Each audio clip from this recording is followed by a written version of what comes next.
Started. Sorry, sorry. Sorry, sorry. Kepada Bapak Ibu semuanya, kepada semua peserta yang hadir hari ini, semoga dalam keadaan yang baik dan sehat. Oh, maaf, selamat siang ya, ini udah jam 11. Baik, em, terima kasih sudah menghadiri event virtual ACC Indonesia pada hari ini. Hari ini kita akan membawakan tema mengenai bagaimana mempersiapkan studi doktoral di luar negeri, mempersiapkan studi S3 di luar negeri. Nah, saya mau memperkenalkan diri terlebih dahulu. Saya dengan Keisa dari ACC Indonesia dan telah hadir juga bersama dengan kita semua pembicara kami yang sudah pakar di bidang ini, Ibu Cita Dinari Selepan.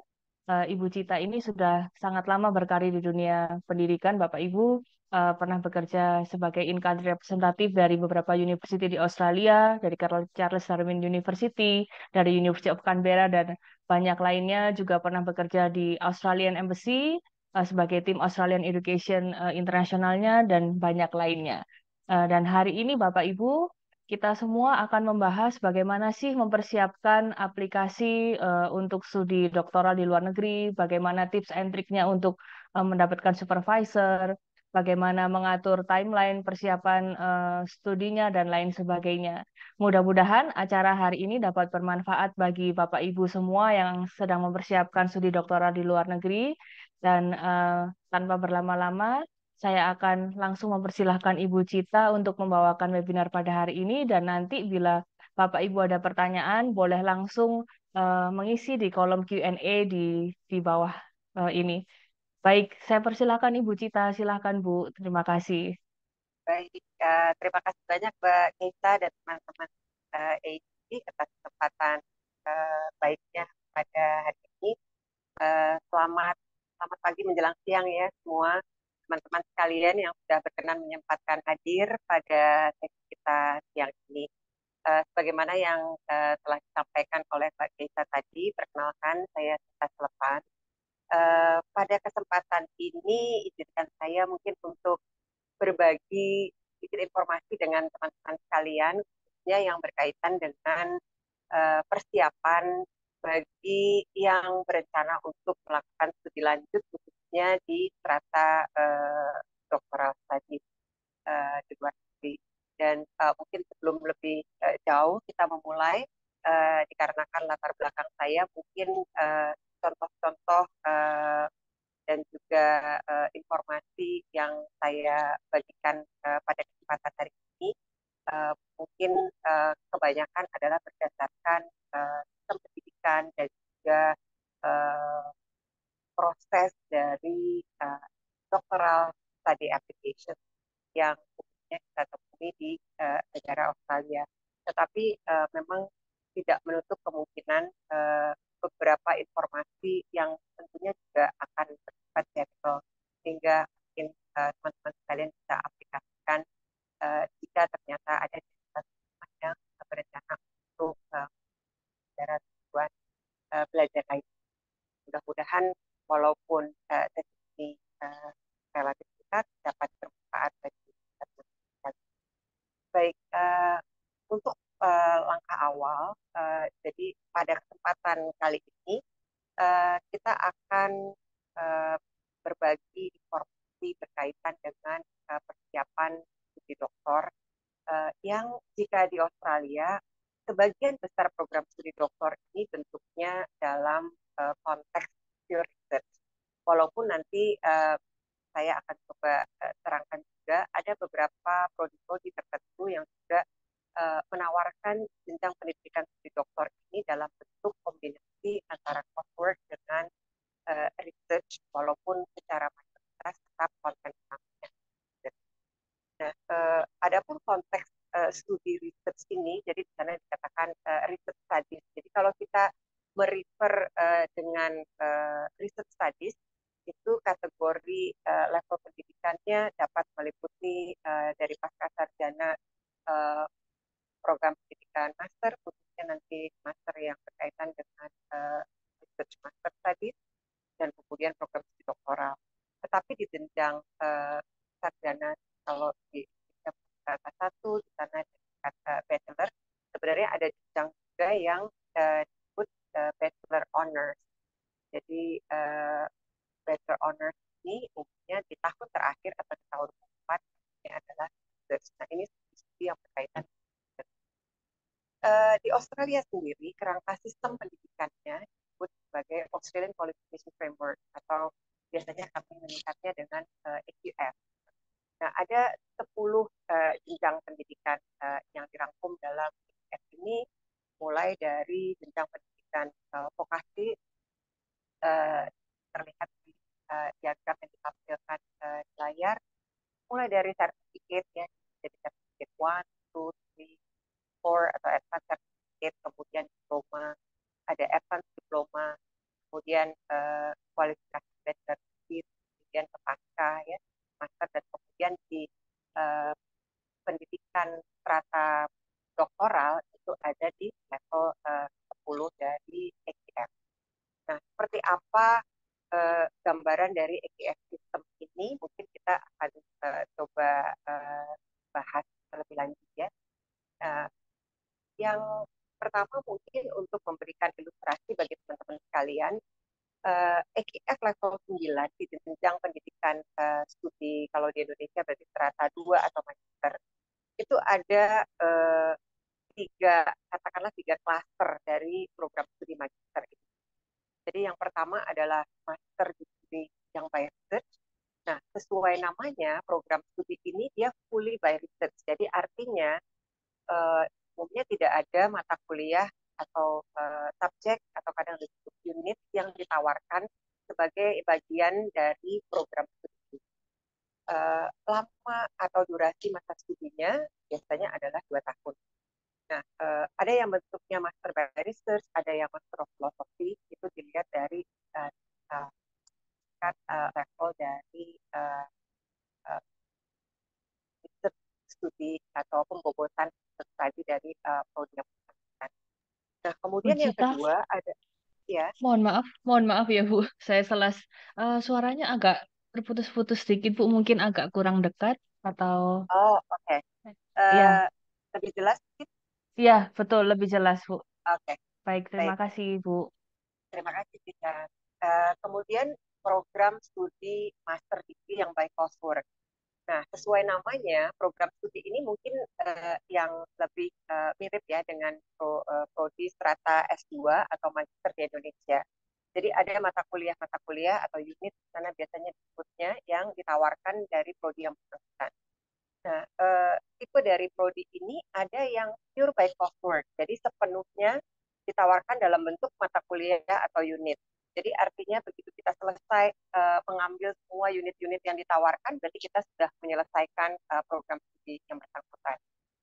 Umumnya prodi yang pure by coursework ini durasinya bervariasi tergantung dari uh, kampus masing-masing atau fakultas masing-masing. uh, Biasanya durasinya atau ragam durasinya antara 1 sampai 2 tahun. Ada yang 1, ada yang 1,5, ada yang 2 tahun. Nah, kemudian tipe kedua adalah atau subcluster kedua dari coursework type of program ini adalah master coursework dengan minor research component. Jadi ada tugas akhirnya ya, jadi ada skripsinya kalau di Indonesia. Nah, umumnya biasanya prodi-prodi ini durasinya relatif antara 1,5 sampai 2 tahun. Nah, secara rata-rata durasi program magister kebanyakan adalah 1,5 atau 2 tahun. Hanya beberapa yang masih menawarkan dalam 1 tahun terbatas. Nah, kemudian yang juga nanti akan berpengaruh dari tipe program studi atau tipe program magister ini adalah hal-hal yang nanti yang berkaitan dengan entry requirement.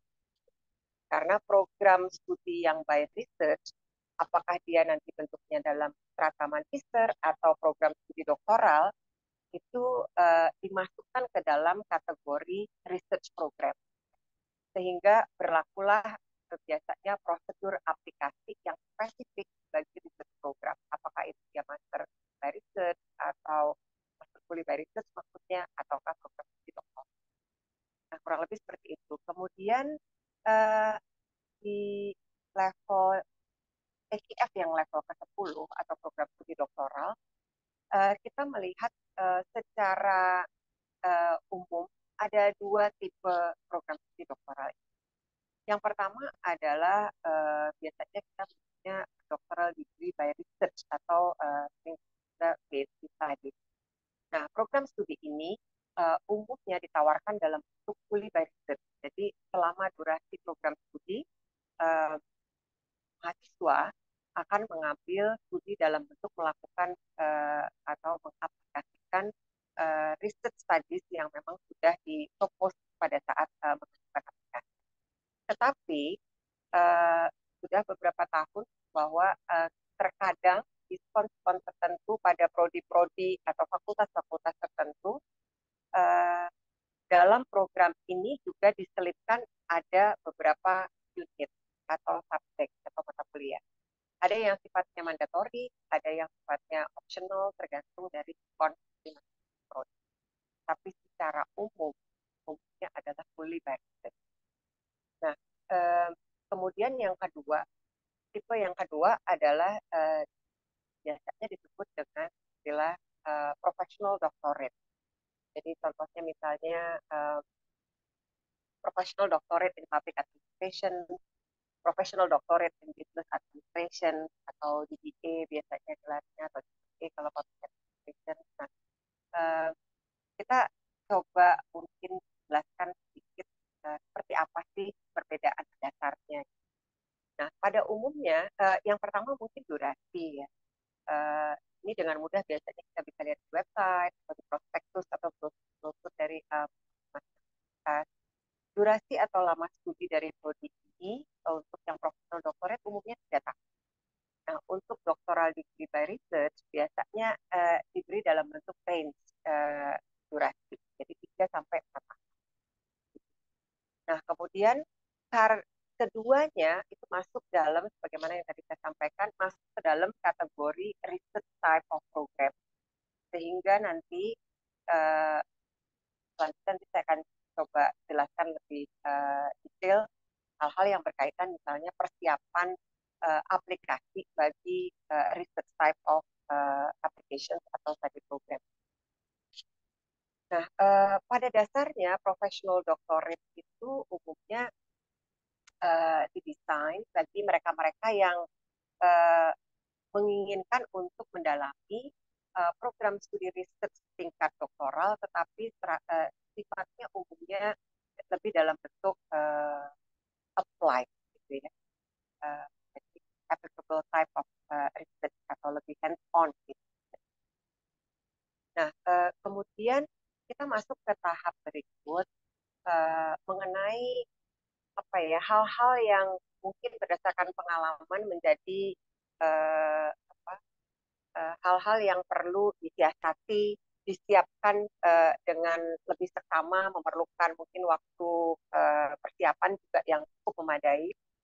Yang pertama adalah khususnya bagi teman-teman yang mungkin masih dalam tahap benar-benar awal, artinya sudah berencana untuk melakukan studi lanjut, kemudian ingin mulai menyusun langkah-langkah awal sebagai persiapan. Yang pertama tentunya kita karena ini adalah program research study, sehingga salah satu nanti kelengkapan dokumen atau parameter assessment yang memegang peranan kunci adalah proposal yang teman-teman sekalian akan ajukan pada saat memasukkan berkas aplikasi ke universitas yang dipilih. Nah, tentunya kita diminta untuk menyiapkan research topic. Nah, untuk sampai kepada finalisasi sebuah research topik yang optimal, tentunya diperlukan sebuah eksplorasi research terlebih dahulu, dan juga satu hal kunci lagi adalah mencari support dari calon dosen pembimbing atau disebut dengan potential supervisor. Nah, ada beberapa katakanlah tips bagaimana kita mempersiapkan semua ini, dan bisa juga dilakukan secara paralel untuk menyingkat waktu karena masing-masing tahap itu subjektif sekali waktu yang diperlukan untuk sampai kepada finalisasi dari masing-masing hal. Dalam hal finalisasi topik penelitian yang ingin diajukan, kemudian juga memperoleh konfirmasi support dari calon dosen pembimbing atau potential supervisor. Nah, yang mungkin perlu kita sama-sama garis bawahi adalah research topic itu sendiri.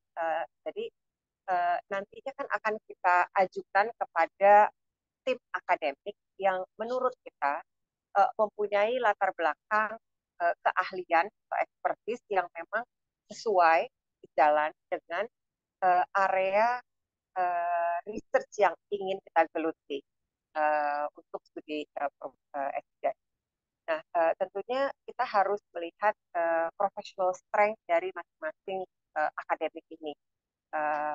Dan mungkin sebuah langkah yang baik juga untuk mencoba mengeksplor possibility dari berbagai akademik, tidak hanya di satu universitas di tahap awal ya, kalau kita masih mencari, karena untuk membuka peluang yang lebih lebar mendapat opportunity support dari akademik yang kita coba pasar.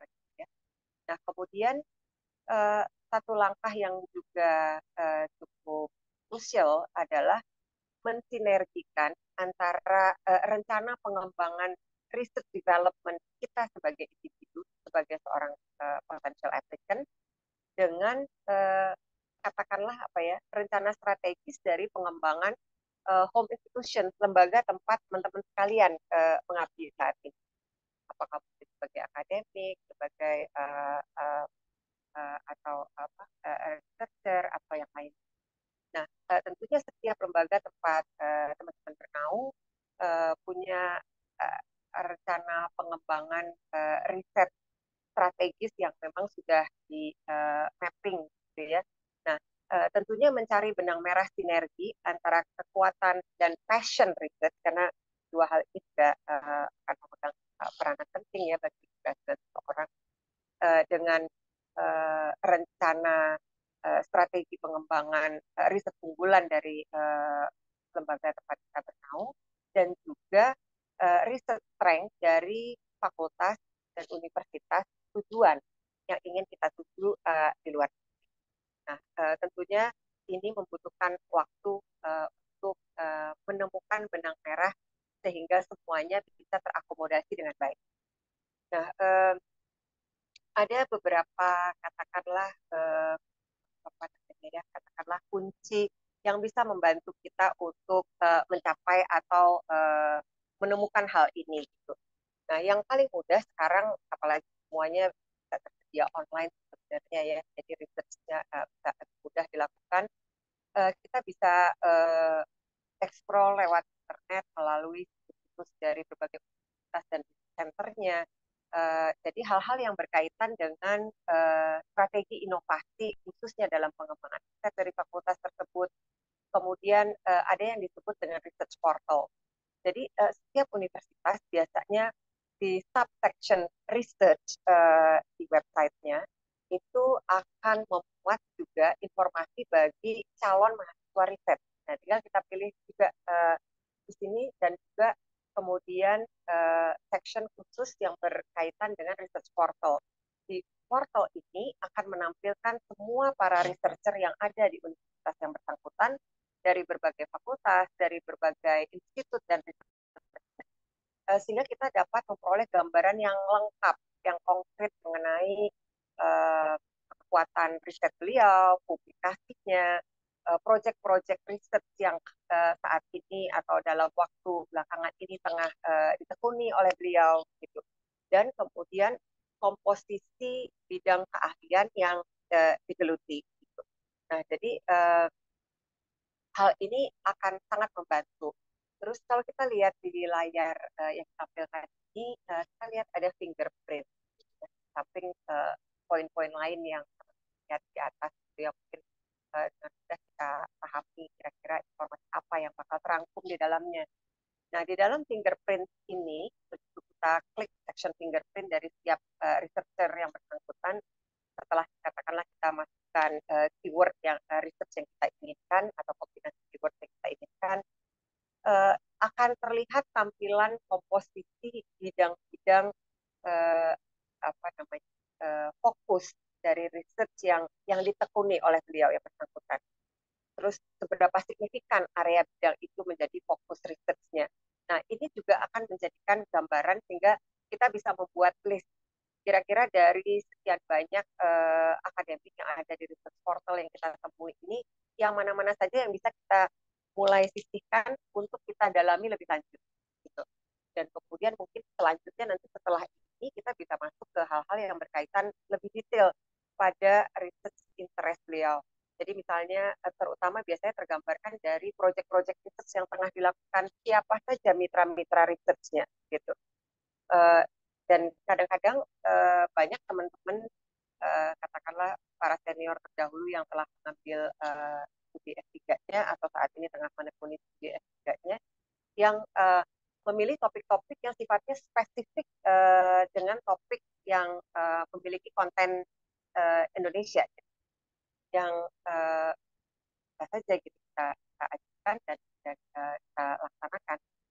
Nah, jika ternyata nanti di fingerprint, kemudian di current research project dan sinergi research yang beliau-beliau lakukan dengan lembaga-lembaga yang ternyata juga fokus pada hal-hal yang berkaitan dengan Indonesian studies di bidang yang bersangkutan, tentunya itu akan menjadi sebuah hal positif tambahan.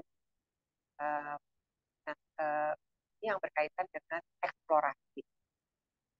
Kemudian jika kira-kira kita sudah bisa merangkum dan katakanlah catching ya, membuat sketsa dasar kira-kira topik yang ingin kita dalami, terus kemudian sambil secara paralel kita explore kemungkinan kita untuk memperoleh potential supervisory support.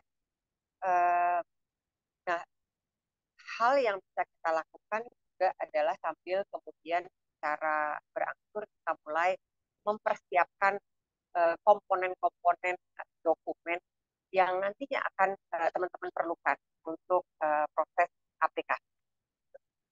Nah, bagaimana yang saya sampaikan tadi, salah satu dokumen penting yang akan menjadi bukti dasar penilaian, baik penilaian oleh calon dosen pembimbing pada saat kita approach beliau untuk mohon perkenan supportnya, dan juga pada saat kita nanti jika benar-benar sudah mantap, sudah siap, masuk ke tahap berikut yang sangat penting adalah memasukkan berkas aplikasi untuk dinilai oleh universitas yang bersangkutan melalui fakultas terkait dan tim penilai application yang ada di universitas tersebut.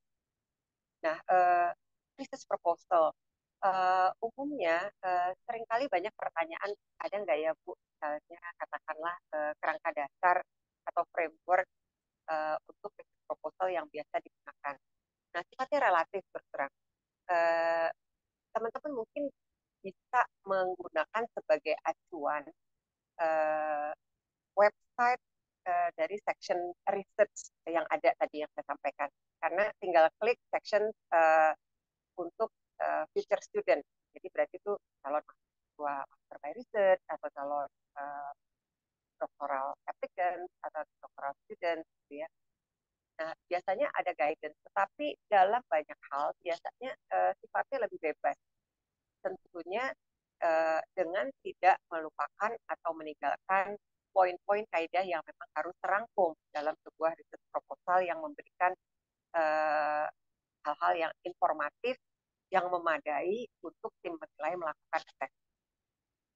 Nah, kemudian hal yang tidak juga boleh dilewatkan adalah kita harus secara strategis juga bisa memberikan evidence atas research capabilities dan strength kita di dalam berkas.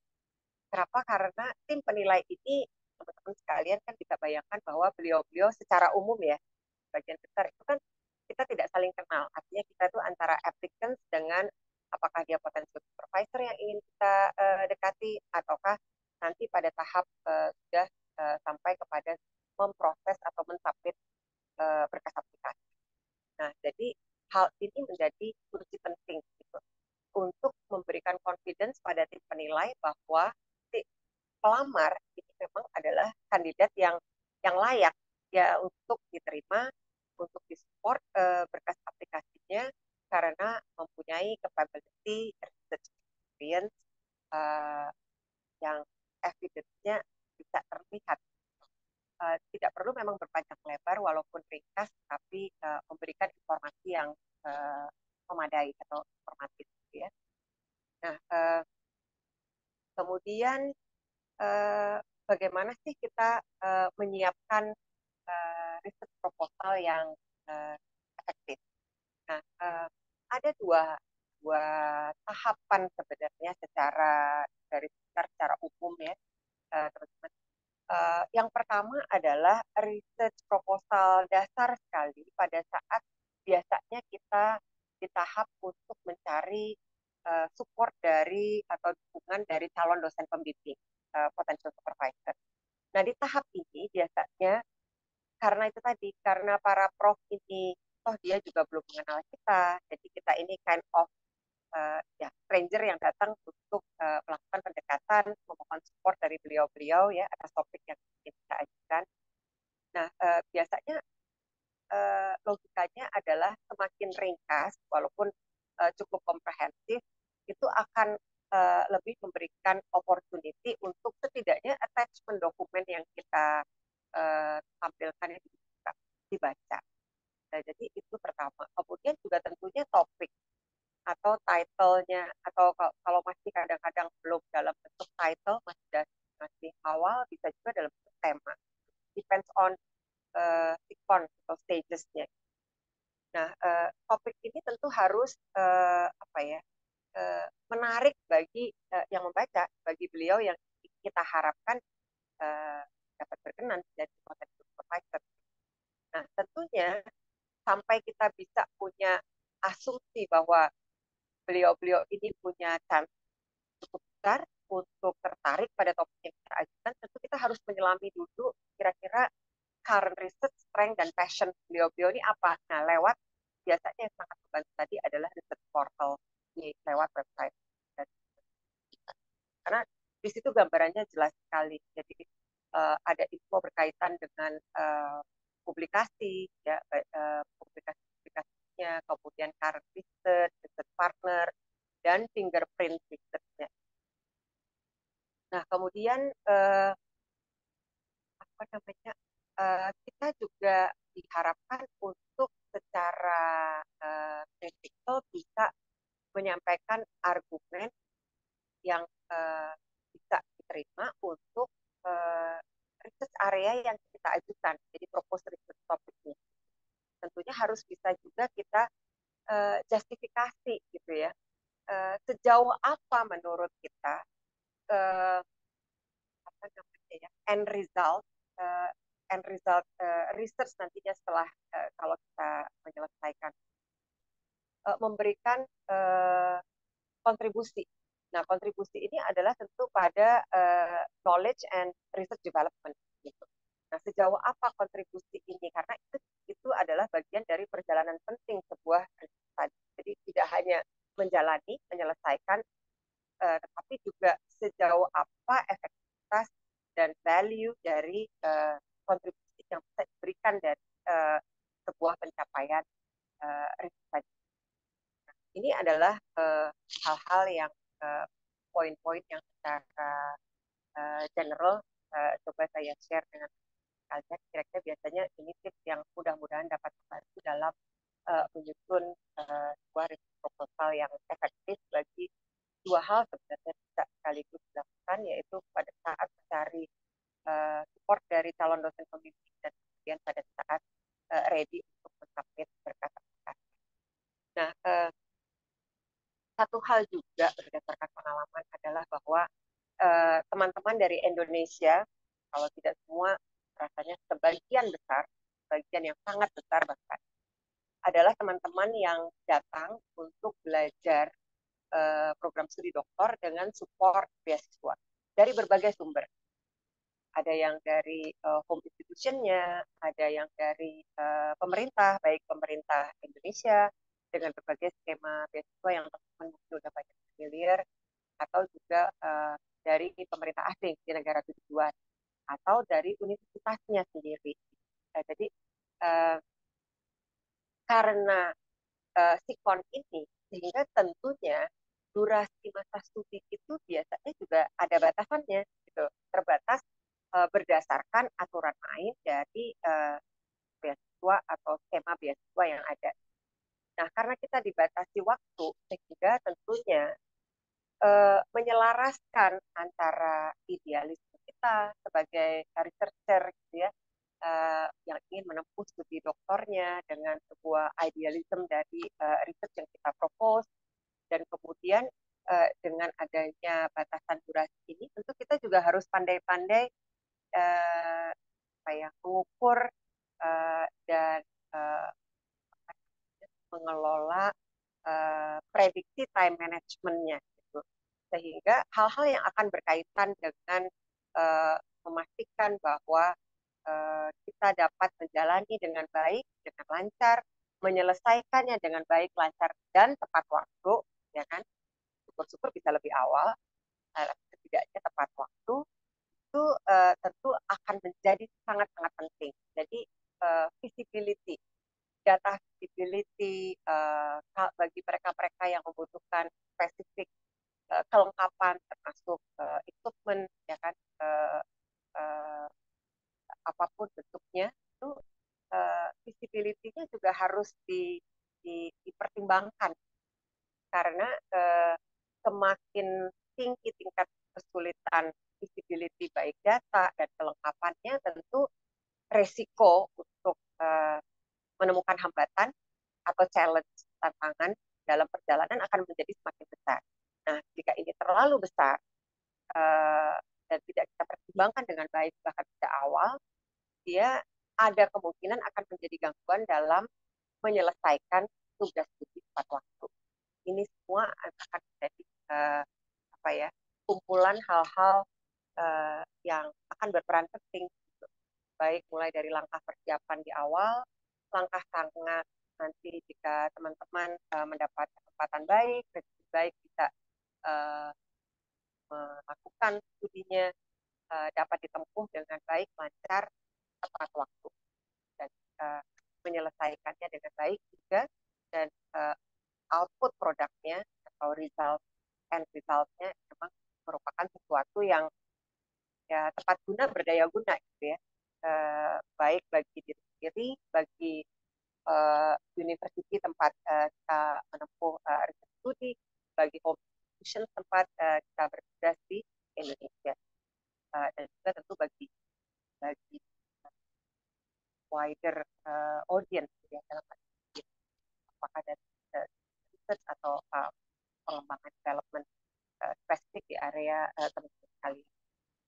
Nah, mungkin sebagai gambaran aja, tadi saya sampaikan bahwa boleh dibilang setiap university itu di website, di section research-nya, itu informasinya boleh dibilang sangat-sangat lengkap gitu. Nah, ini saya hanya membuat salah satu ilustrasi contoh saja, timeline. Ini timeline pada saat nanti mengimplementasi pada saat jalan. Ini hanya sebagai gambaran bagi teman-teman. Juga pada saat menyusun riset proposal pun, mudah-mudahan gambaran timeline ini bisa membantu teman-teman memprediksi gitu ya, bagaimana alur perjalanan dan durasi serta milestone penting yang akan teman-teman lalui nantinya pada saat memang sudah berkesempatan untuk menjalani. Nah, seperti contoh misalnya kita lihat ini, jadi bagi program studi doktor, kalau kadang-kadang ada yang membutuhkan coursework, tadi saya katakan, sama kayak misalnya professional doctorate. Nah, itu umumnya durasinya adalah di tahun pertama, jadi di the first two semester. Gitu. Nah, kemudian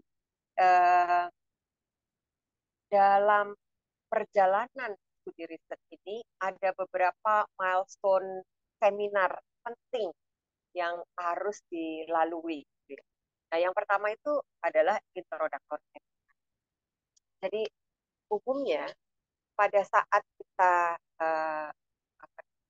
mahasiswa itu diterima, kemudian memulai studinya, itu biasanya belum langsung menjalani riset yang diajukan gitu.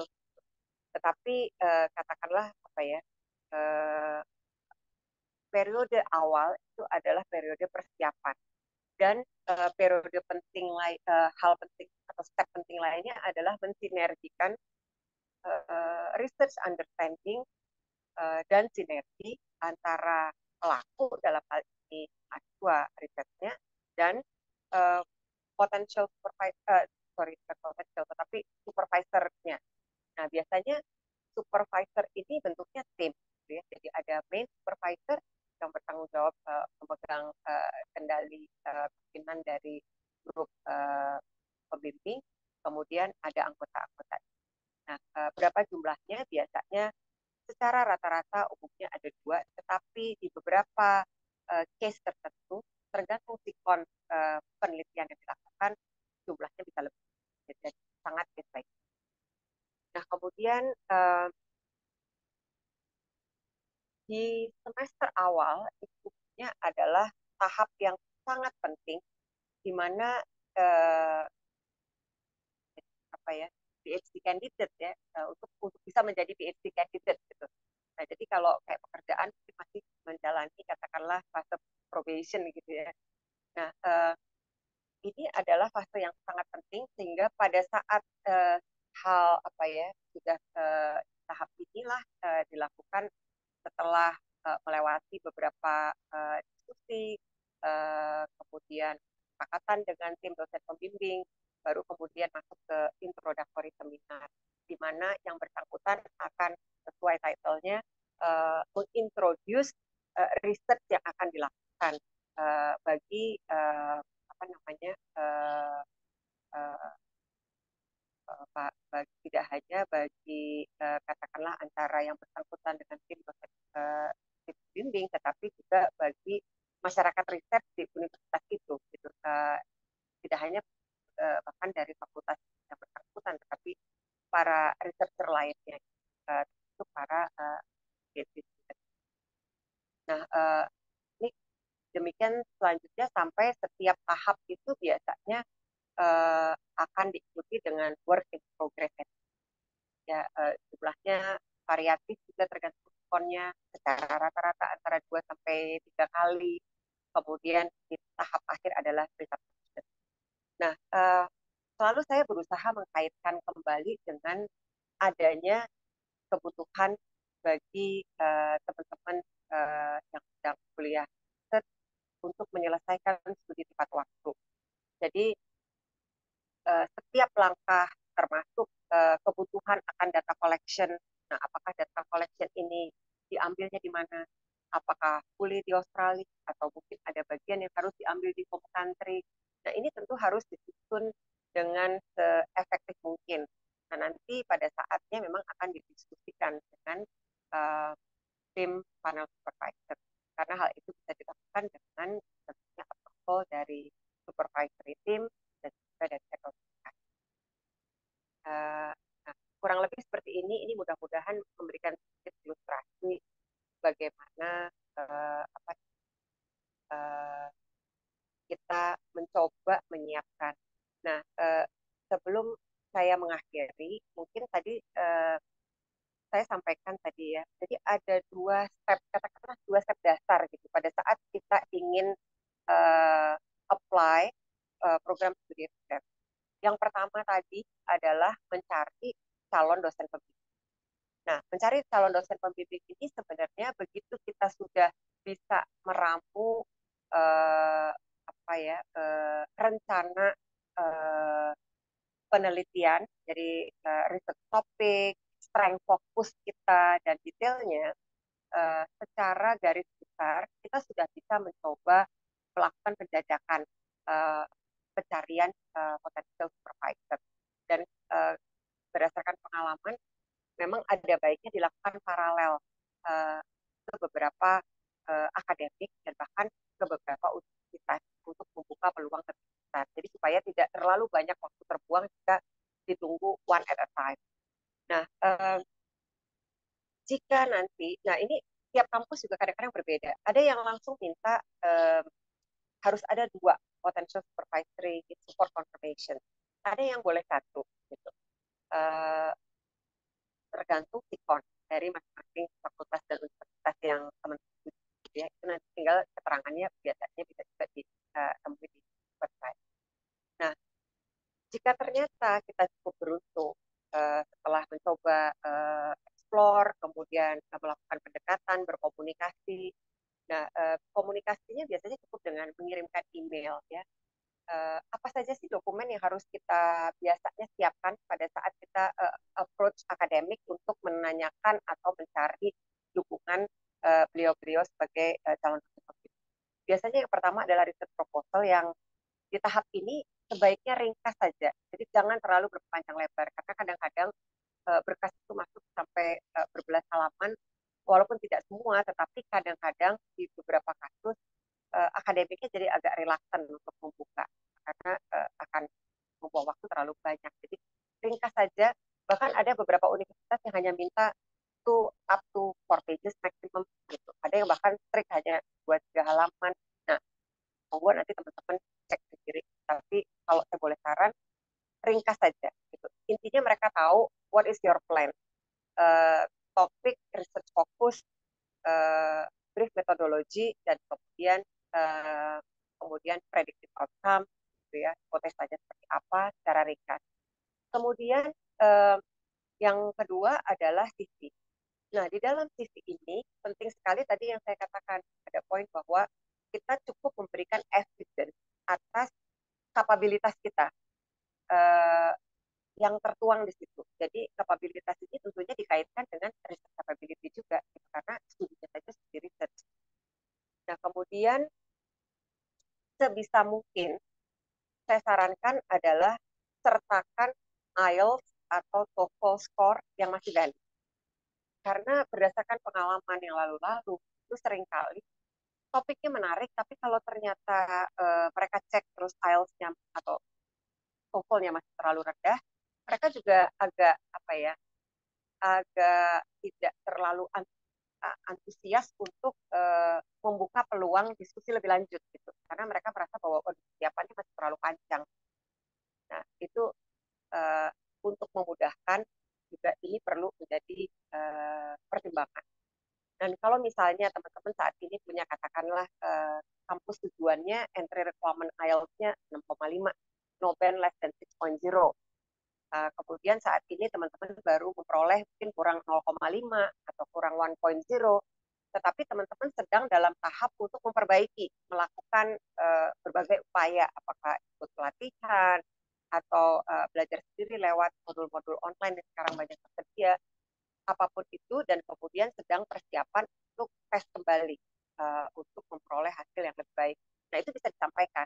Jadi mereka aware bahwa oh mungkin currently masih kurang, but then you are in the process of improving your English language proficiency. Bagi mereka, nah, itu juga setidaknya seperti itu. Tentu idealnya adalah udah fit, keluar, itu akan ideal. Nah, jika ternyata mereka nanti membuka kemungkinan untuk mereka interested, tidak harus selalu dalam bentuk jawaban, oh yes, I'm happy to supervise your topic. Bisa jadi mungkin dia tertarik dan ingin diskusi lebih lanjut. Atau ada juga yang misalnya, wah topiknya menarik, tapi mungkin dia memberikan saran lain. Nah, saran lain itu bisa macam-macam. Bisa sedikit adjustment on topic areanya gitu.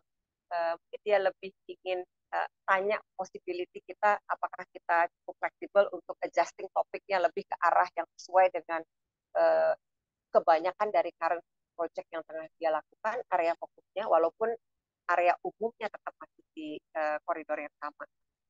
Nah, kemudian setelah itu, baru kemudian kita biasanya submit ke, kalau sudah katakanlah dapat lampu hijau ya, ada yang mendukung atau sudah mulai penjajakan dengan diskusi lebih lanjut gitu. Nah, teman-teman sekalian bisa lewat support dari kawan-kawan di AICC bisa submit namanya expression of interest. Jadi disingkat biasanya EOI atau EOI.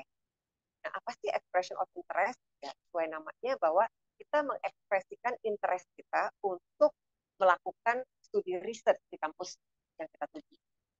Nah, expression of interest ini nanti lewat teman-teman KICC bisa dicek ada form khususnya nggak?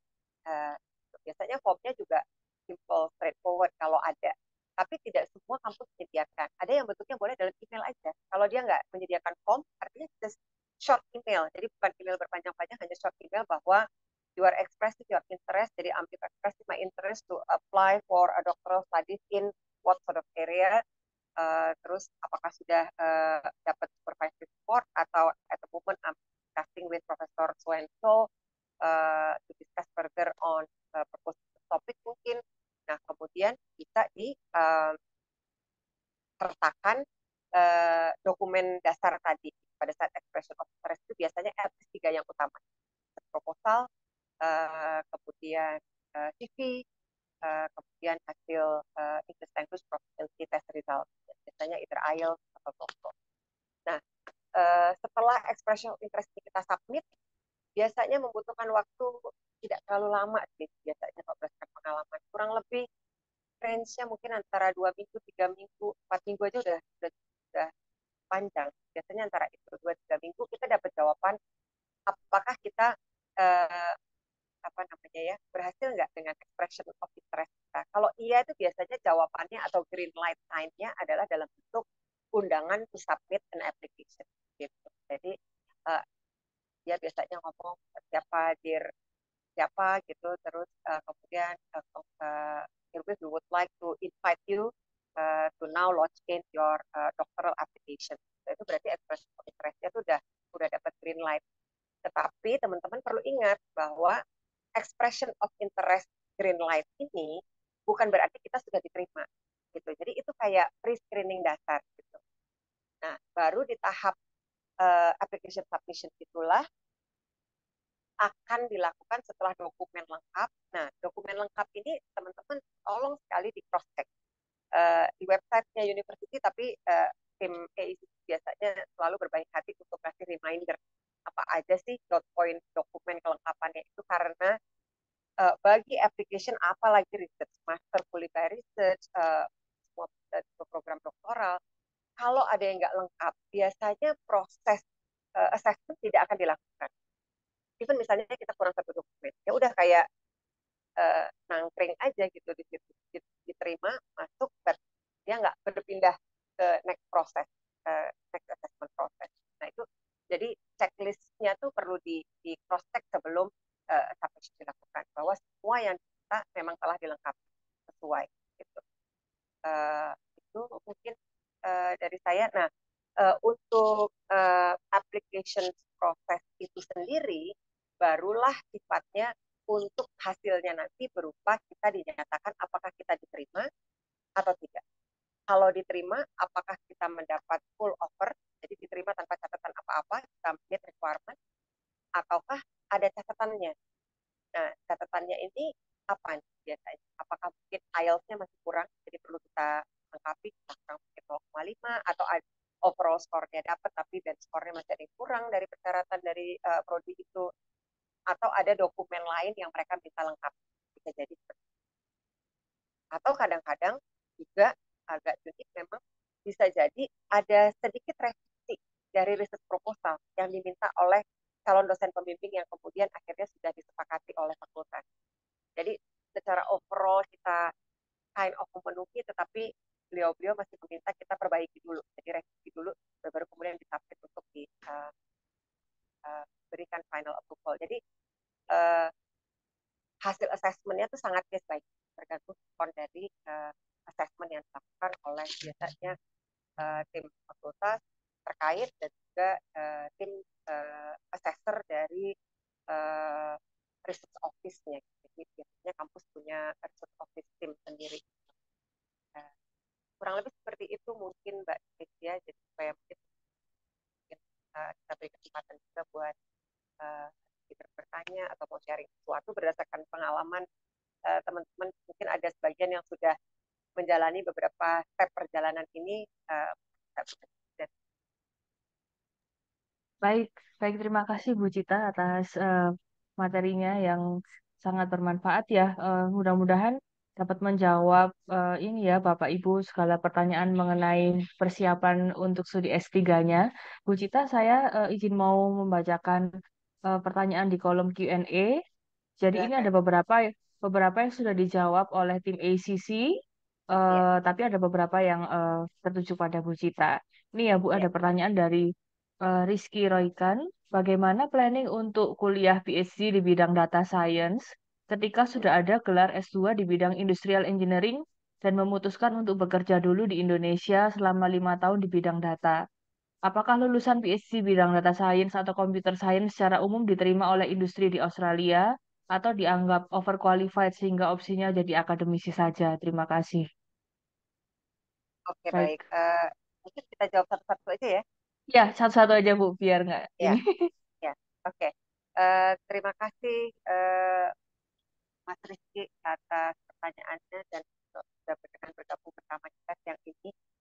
Nah, berkaitan dengan studi data science ini berarti studi program doktor ya, eh, Betul, bidang data science. PhD, Ya, data ya. science. Oke. Nah, untuk program studi data science sendiri dengan latar belakang Mas Rizky yang dari industrial engineering ya. Nah, ini uh, tidak bisa juga kita katakan apakah tergaransi bahwa kita langsung bisa continuing atau tidak, tetapi relevansinya ada, ya. Gitu. Nah, itu tadi yang saya katakan bahwa pada saat kita apply program studi dalam hal ini program studi doktoral, kita itu kan akan diminta oleh tim assessor untuk dapat menjustifikasi bahwa kita punya komponen-komponen pendukung untuk kita bisa sebagai researcher secara independen melakukan studi riset secara penuh ya, karena ini kan kalau PhD studies berarti 3 to 4 years fully for one research topic yang dipropose. Nah, hal-hal yang berkaitan dengan data science in industrial engineering area yang telah lakukan itu tinggal di highlight.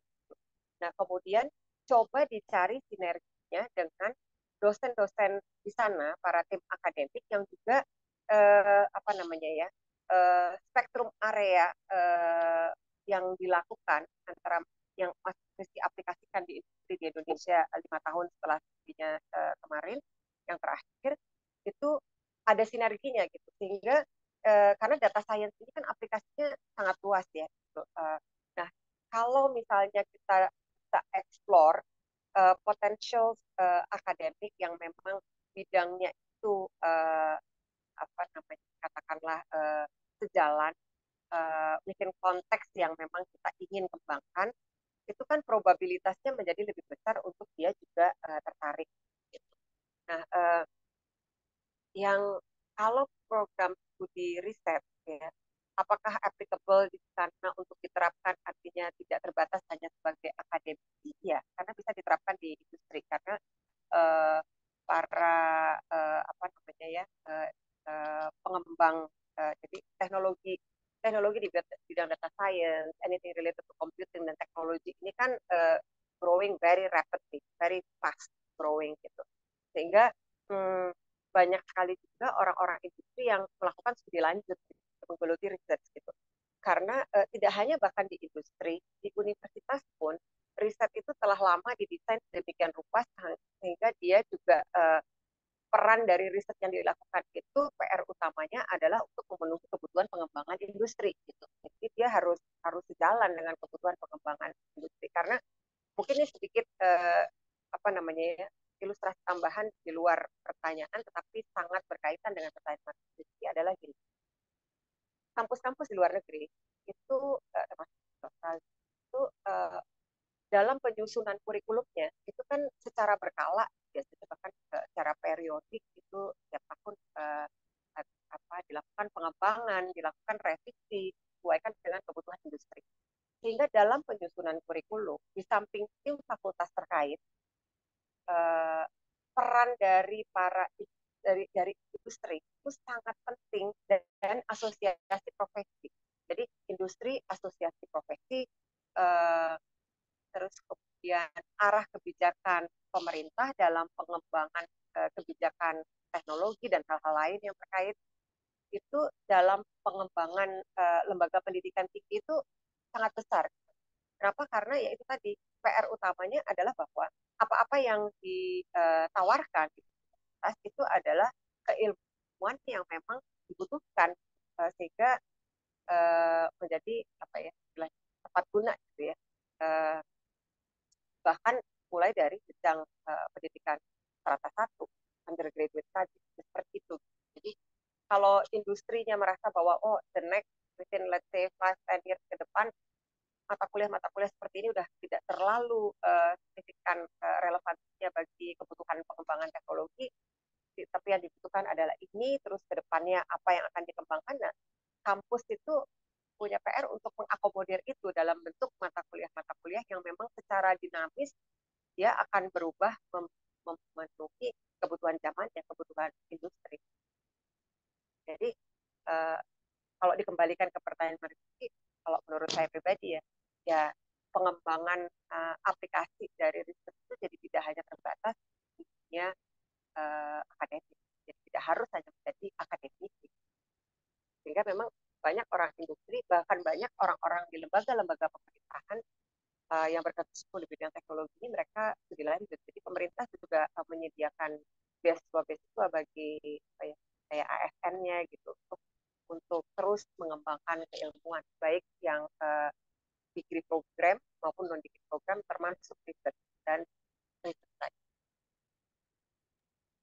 Baik, baik, terima kasih Bu Cita. Mudah-mudahan menjawab ya Pak Rizky. Kemudian ada pertanyaan lagi Bu dari Nurul Pratiwi. Ibu Nurul Pratiwi, bagaimana membedakan atau mencari universitas yang menawarkan profesional doktorat, Bu? Ya, terima kasih. Oke, terima kasih Bu atas pertanyaannya. Nah, kalau untuk profesional doktorat itu memang yang paling mudah sih kita Google search aja ya. Terus ada sebuah situs milik pemerintah Australia namanya CRICOS. Jadi Commonwealth Registration for Intensive Courses for Overseas Students. CRICOS. Jadi gini, eh, Badan Commonwealth ini dia bertujuan untuk mengurus hal-hal yang berkaitan dengan kualifikasi dan uh, implementasi ya jadi penawaran apa sebuah program studi itu hanya boleh ditawarkan bagi international student kalau dia sudah mendapat approval dan terregistrasi di CRICOS pada Commonwealth registrasi sehingga setiap prodi itu nanti ada CRICOS code-nya ada CRICOS code number jadi kalau prodi-prodi yang nggak punya CRICOS code number itu berarti bukannya dia nggak ada di universitas kita Google, tetapi belum tentu dia available for international student. Sehingga yang paling mudah itu pada saat kita searching, karena uh, apa namanya ya, bagian teman-teman kan tapi nanti internet boleh dibilang semua ya, apply-nya kan sebagai international student. Nah, pada saat kita search di internet, di website kita, selalu jangan lupa kliknya ada pertanyaannya kita mencari info ke domestic student atau international student. Gitu. Nah, itu yang harus kita klik aja sektornya. Nah, kemudian berkaitan sama professional doctorate di CRICOS apa searching ini kita bisa langsung ibu cari aja misalnya aku berkenan mencari prodi apa misalnya tadi professional doctorate in business administration nanti keluar kampus-kampus apa Bu gitu yang menawarkan prodi tapi memang jujur tidak banyak opsinya. Jadi artinya pilihan prodinya juga terbatas. Yang science, yang engineering itu biasanya nggak dalam bentuk profesional doktorat kalau di Australia ya, Bu. Biasanya tuh hukum, bisnis, kemudian public administration, nah itu yang biasanya kadang-kadang ada opsinya. Walaupun again nggak semua kampus punya, tapi masih ada. Kita cari. Mudah-mudahan Baik, menjawab. terima kasih Bu Cita. Iya, mudah-mudahan menjawab Bu Nurul Pratiwi. Lanjut ya Bu, ini ada pertanyaan dari Bapak Rahmat Ramadhani. Bagaimana mengidentifikasi research gap yang bisa dijadikan research?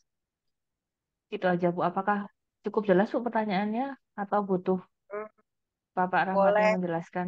boleh Pak Rahman menjelaskan nggak biar saya nggak salah nangkap yang Bapak maksudkan. Oke, baik. Pak Rahmat mungkin bisa dibantu menjelaskan lebih lanjut pertanyaannya sambil saya lompat dulu ke pertanyaan lain, nanti akan kembali ke Pak Rahmat. Ini dari Bu Sri Hartini. Terima kasih Bu Cita. Eh, Bagaimana ya? nggak, kalau misalnya Pak Rahman berkenan eh, bisa suaranya kita dengar atau hanya bisa chat. Oke, oke. Kalau berkenan, Pak Rahmat, jadi apakah mungkin ya lebih baik, mudah. baik. Pak Rahmat, apakah bisa menjelaskan dengan Riset unmute ya? gap yang dimaksud apa Pak kalau boleh tahu? Pak Ya, selamat Rahmat. siang Ibu, terima kasih atas kesempatannya. Ya, Selamat Eh, siang. Terkait siang Pak. topik Silakan Pak. itu, misalkan kita sudah punya suatu topik khusus nih, misal Ya, di bidang data science, terus kita juga punya interest di bidang lain, misal di bioinformatika gitu. Nah, eh, itu kan dua bidang berbeda tuh, dan kita ya, pastinya menemukan research yang berbeda juga di kedua bidang itu. mm-mm. Nah, gimana gimana caranya ketika kita menyusun research yang bisa Oh, menghubungkan keduanya, tapi juga oke. menemukan research-research Menemukan yang benang merahnya gitu. ya benang merah dan riset potensial lainnya untuk pengembangan lainnya Oke, gitu. oke. Baik, baik Pak Rahmat. Terima kasih ya Pak. Ya, terima Nah, kasih juga. jadi gini, dalam studi riset itu memang chances untuk kita bisa masuk ke konteks atau koridor multidisiplin itu luas sekali. Gitu. Jadi memang banyak yang melakukan hal ini. Gitu. Nah, multidisiplin ini bisa bahkan dengan hal-hal yang tidak berada dalam konteks yang satu koridor gitu. Satu koridor itu misalnya terpetakan dari apakah satu departemen atau satu fakultas itu kan biasanya koridornya sama lah bidang keilmuannya tuh gitu. Nah, itu bahkan bisa benar-benar lintas. Jadi lintas faculty, lintas apa namanya bidang bidang atau fokus area of study. Jadi itu dimungkinkan. Misalnya dalam case sampel case yang Pak Rahmat ajukan adalah misalnya antara data science dengan bioinformatics, which is sebenarnya relevansinya juga very very close. It is two different things but it's interrelated karena saling saling berpengaruh, saling mendukung, gitu kan? Uh, Bahkan contoh hal-hal yang di luar itu misalnya yang agak lebih apa ya katakanlah lebih lebih jauh gitu jaraknya misalnya saya punya teman yang beliau backgroundnya pada saat di S3 itu adalah uh, dia adalah dari TESOL, jadi Teaching English to Student from Other Languages, jadi education karena dari Kemenak ya dari Fakultasnya Tarbiyah. Tetapi beliau ini melihat menelaah, meneliti bagaimana meningkatkan apa namanya ya teknologi, aplikasi dari teknologi dan dikaitkan pada pedagogi, tetapi dengan juga dilihat dari konteks ada konteks psikologi, ada konteks biologinya gitu. Jadi ini di luar bahasa, di luar pengajaran. Jadi kan ada education, ada teknologi, in this case technology for education, ada psychology, ada biology. Gitu. Nah, itu yang dia rangkum menjadi satu. Nah, jadi kan very complex in a way gitu. Tetapi memang hasil akhirnya itu memang menjadi quite a breakthrough gitu. Jadi memang sangat dimungkinkan. Gitu. Nah, tinggal bagaimana nih tetap aja kan kita harus menyusun dan memberikan evidence atas berkas-berkas yang kita ajukan untuk penilaian apakah tadi pertama yang awal banget mencari support dari calon dosen pendidik. Langkahnya udah lebih maju expression of interest. Langkah final adalah submit aplikasi. Ya, itu yang proposalnya menjadi lebih lengkap tuh di tahap akhir itu. Nah, eh, kita kan harus memberikan cukup evidence bahwa kita ini adalah expert yang emang mumpuni lah gitu ya bahasa Indonesia. Uh, Expert yang mumpuni untuk bisa dipercaya diberikan kesempatan untuk melakukan studi doktor bidang itu. tentunya yang paling dekat dengan kita, yang menggambarkan kekuatan terbaik kita adalah bidang dasar kita. That's our root, akarnya. Nah, di situ kita mencari benang merahnya, baru dikembangkan ke, uh, jadi kalau kayak skala priority scale gitu, kita buat listnya, first priority itu harus adalah kalau sebisa mungkin akar. Syukur-syukur akarnya itu adalah gabungan dari your academic, research, and professional background. Karena di beberapa kasus, kadang antara academic and professional background itu akarnya nggak sama. Nah, itu di situ, it's not mission impossible, but then challenge-nya yang harus bagaimana kemudian gap ini tadi ya, kalau pakai katanya Pak Ahmad, gap-nya itu terus kemudian kita rekatkan. Nah, itu yang harus kita cari benang merahnya. Nah, kita bisa explore dosen-dosen juga, para akademisi yang memang dia juga melakukan multidisciplinary research di area-area yang memang kita ingin sambungkan ini. Gitu. Karena banyak ternyata yang memang melakukan multidisciplinary research ini. Nah, itu bisa pelan-pelan kita cari. Bahkan serunya lagi, di sana itu karena apa ya, research development is something that yang memang harus disupport gitu ya, seoptimal mungkin. Sehingga kan supervisory support itu bisa dari lintas prodi antara fakultas satu dengan fakultas yang lain saling mendukung, tapi biasanya sebaiknya yang kita kejar sebagai potential main supervisor adalah orang yang bidang keilmuan dasarnya sama gitu. Baru pendukungnya, second priority, third priority itu kelengkapan atau pengayanya itu kita buat seperti kayak list skala priority. Nah, itu baru kita cari siapa. Nah, kadang-kadang bahkan si prof yang pertama ini dengan senang hati kalau memang somehow dia clicking dengan topik multidisciplinary kita karena somehow inline juga dengan interest dia yang akan membantu mencarikan si second expert ini di research center, di institut, atau di faculty lain. Bahkan walaupun nggak banyak, tetapi di beberapa kasus-kasus tertentu bahkan mereka mencarikan this support from other university. Dan itu terjadi selama di-approve oleh faculty. Karena semuanya harus bisa dijustifikasi aja. Kurang lebih gitu, Pak. Baik, Pak Rahmat, mudah-mudahan membantu ya, Pak. Baik, terima kasih, cukup jelas. Oke, baik. Terima kasih Pak Rahmat.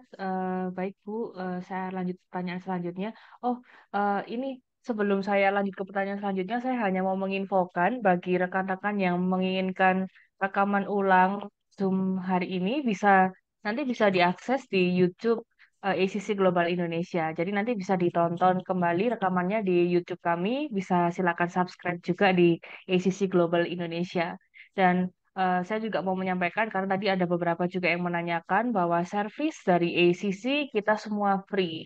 Jadi kita akan melakukan pendampingan dari konsultasi, kemudian membantu untuk submit aplikasi ke university partner kami, mengurus student visa dan lain sebagainya. Itu servis kami semuanya free.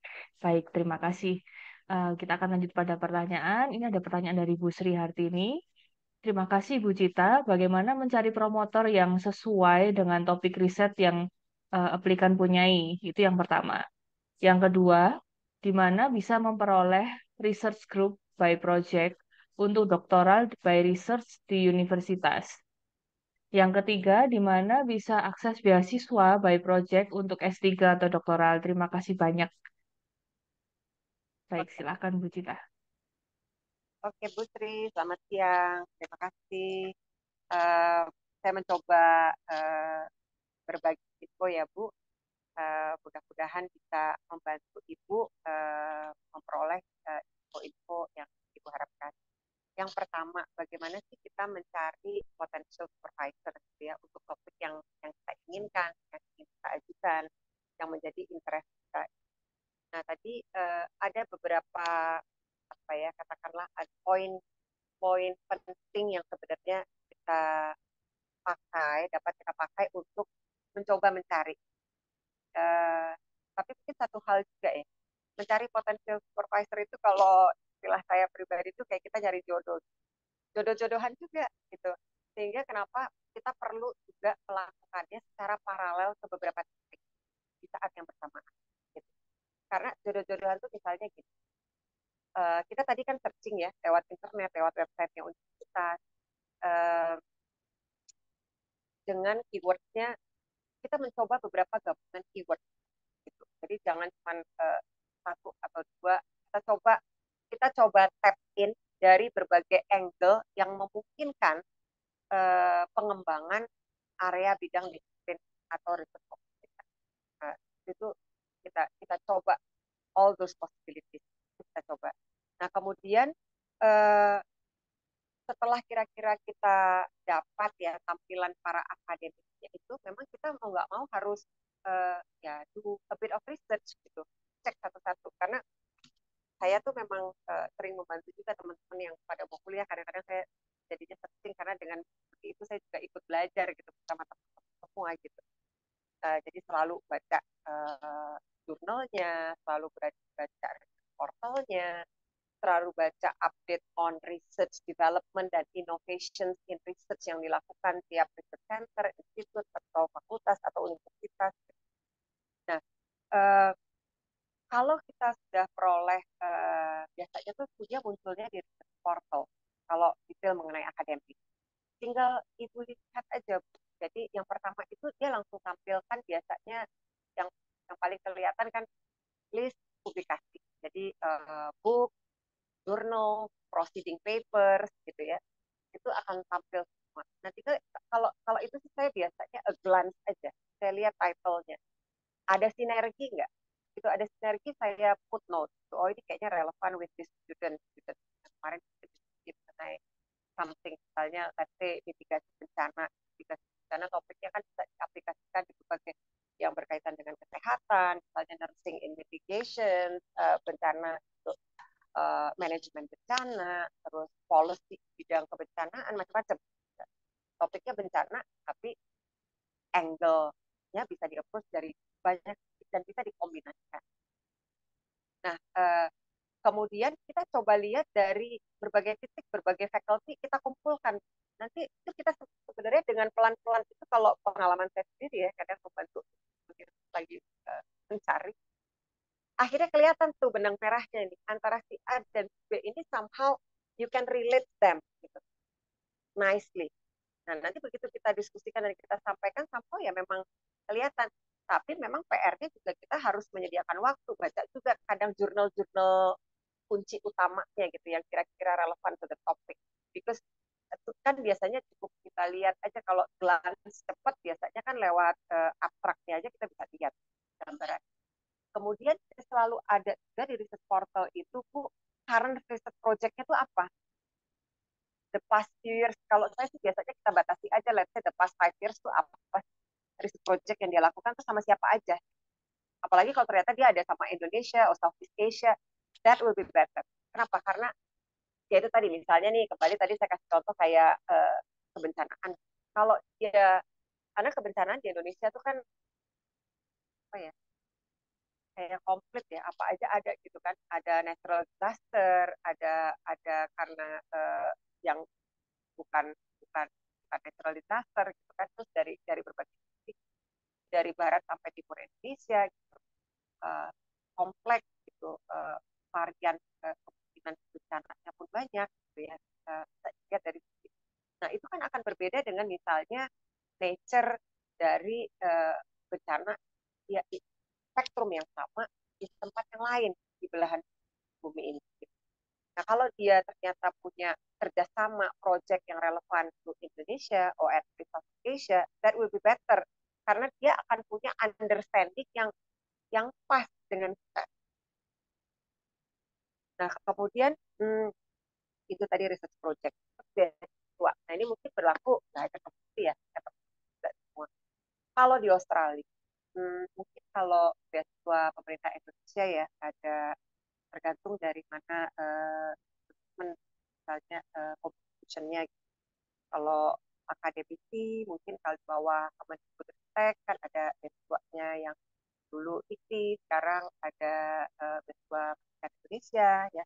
Kemudian ada beasiswa LPDP dengan berbagai skema sekarang. Kemudian ada beasiswa Indonesia Bangkit ya, bawah LPDP dan Kemenak. Nah, itu mungkin saya nggak berpanjang lebar karena saya udah fully aware lah. Nah, mungkin kalau boleh sedikit berbagi yang Australia ya, karena latar belakang saya kaitannya.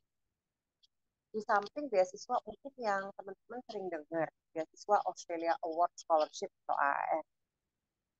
AAS ini setiap tahun kan ditawarkan ya, untuk S2 dan S3. Kemudian bidang yang ditawarkan juga luas. Bisa Bapak Ibu lihat. Cuman kadang-kadang pertanyaan apa namanya itu nanti setiap beasiswa skema itu pasti punya aturan mainnya. Itu yang perlu teman-teman baca apa prasyaratnya, apa kelengkapannya, gitu ya. Kemudian beasiswa dari pemerintah Australia di luar itu. Nah, ada beasiswa namanya RTP. Ini juga tim ASP bisa bantu nanti prosesnya. RTP ini jadi adalah skema beasiswa zaman dulu namanya IPRS, International Postgraduate Research Scholarship. Jadi untuk sekarang namanya RTP, RTP. Jadi kalau teman-teman buka website apa aja Australia, terus kemudian kan pasti ada section scholarship gitu di home page. Kalau Anda klik itu, kemudian ada skema macam-macam kan ya, beasiswanya tinggal cari research scholarship. Nah, research scholarship itu dia bisa nge-refer ke Australia Award Scholarship, punyanya pemerintah Australia, ada RTP. Nah, RTP ini sebenarnya juga dana beasiswa dari pemerintah Australia, tapi dikelola oleh masing-masing individu universitas yang ada di sana. Gitu. Jadi misalnya Universitas A, di mana di Western Australia, di South Wales, Victoria, di Northern Territory, di mana gitu. Nanti mereka punya. Nah, kita bisa masuk, tinggal klik aja semua serba online. Nah, cuman memang RTP ini, ya tinggal kita baca detailnya aja. Dia ada skema yang khusus ke local Australian, ada yang for international student. Ya tentunya kita harus apply yang for international student. Nah, kemudian dia biasanya terbagi ada 2 subkomponen. Ada yang for covering apa ya, kalau bahasa gampangnya tuh uang kuliah sama kelengkapan untuk riset. Jadi akademik. Nah, jadi akademik itu nggak ada uang kuliah ya.